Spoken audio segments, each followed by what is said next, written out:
So barriers, just a brief overview of what kind of barriers we found. So yeah, difficulties in communicating in English, difficulties in organizing translators for school meetings. Again and again in the interviews we heard, it was so tricky to already even arrange a school meeting, but then also to get a translator in was even more difficult. And interestingly, when we asked the staff, they always said, oh, the parents are fantastic to get translators in. So when we have meetings, they come up and it's fantastic.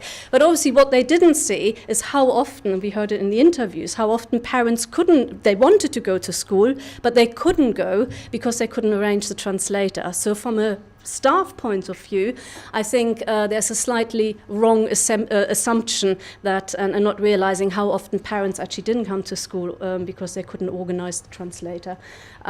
So there was, lack of understanding the working of the English school system, as I said before, low levels of confidence amongst those especially those who have been for longer already at the school. We found there pockets of lack of knowledge and low confidence, and the difficult employment situations. And I guess the east of England, possibly some of you are aware, they are mainly the parents and the students we interviewed, as Michael said earlier, were especially from Lithuania, Latvia and Poland. And again, they often were in agency work. They often didn't know what their shift was the next day, and then they had to travel in a van for 2 hours up to the field and come back. So very, very difficult situations here. And what we found we'll come back with the staff's views on this because that's a bit varied. But so there was inconsistency amongst staff regarding communication, information and translation strategies. So what we found, a real barrier was, and I think research previously looked at some of these barriers, but a real barrier was the inconsistency. So we had some teachers who just didn't think there was any difference between communicating with a parent of an EL pupil when compared to a non-EL pupil. And then they also said, well, knowledge-wise, all parents struggle to understand. So there some teachers really didn't see that. On the other side, we had obviously teachers who were fantastically aware of it. They wrote a little postcard translated into Russian to say how well their child has done and actually send it to Russia because the child was brought up by family members here in the east of region. And there's really a need that there has to be something, maybe it's kind of compromise between the two extremes and some more consistency. There was also inconsistency in staff awareness with regard to parental lack of knowledge and other barriers. So some staff again said, no, there's no difference, and others were a little bit more aware, but none of the staff members, and we had we had in the end interviews with senior management staff and teachers, none of them mentioned actually the lack of knowledge of the school system. So again, I'm sure if one talks to them, they will, say, yeah, no, I guess we can understand this, but it didn't come immediately. It was always language and employment.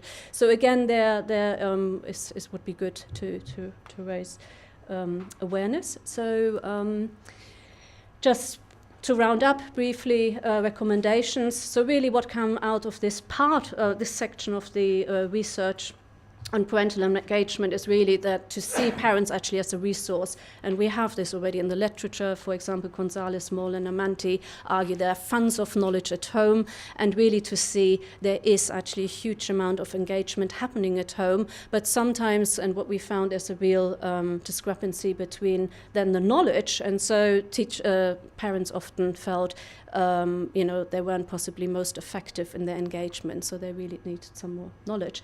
Wider conceptualization of parental engagement is really important for this group, and I'm sure for other groups as well.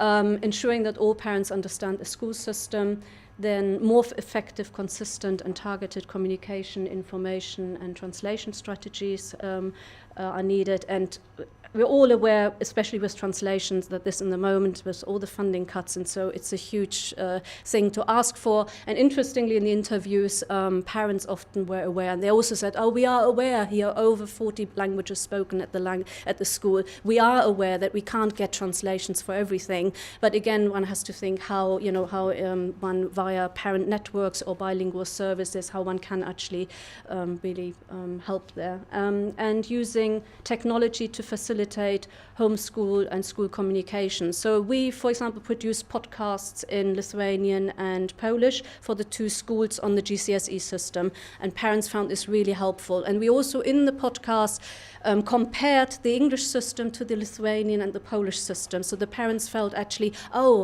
this is similar, this is dissimilar. So they're, to recognize that there's nationality. And Skype meetings, parents said again and again, if it's difficult for them to go into the school, Skype meetings would be good. And online translation schools. Again, we are all aware that Google Translate is not perfect, definitely not perfect for all languages, actually very good for German and French. But obviously other languages are possibly less developed. But on the other side, a list of subjects, for example, or the topics of exams, I mean, these are straightforward translations. There's not a great grammar involved. One can, and some teachers obviously use those as well. So relying on EL students for translations really problematic. We had this in the interview with parents that they really didn't think that this can't be the main way. It's very obviously, often is useful, but there needs to be another strategy.